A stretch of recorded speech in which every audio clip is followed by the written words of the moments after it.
మన భవిష్యత్తు పూర్తిగా మన కర్మ మీద ఆధారమా, లేక దాన్ని మనమే మార్చగలమా? భగవద్గీత చెబుతుంది, కర్మ తప్పనిసరి, కానీ మనసు, దృష్టి కర్మ కంటే గొప్పవి. కృష్ణుడు అంటున్నాడు, ఉద్ధరేత్మనాత్మానం అని భగవద్గీతలో.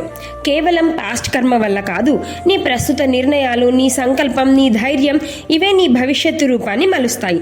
నీ భవిష్యత్తును నువ్వే నిలబెట్టుకోవాలి అని. అంటే కర్మ ఈజ్ ద సీడ్, కానీ నీ చాయిస్, నీ attitude like water and sunlight అని. నీ చేతిలో ఉన్నది నీ భావన, నీ దిశ. అదే నిన్ను బియాండ్ కర్మ తీసుకెళ్తుంది.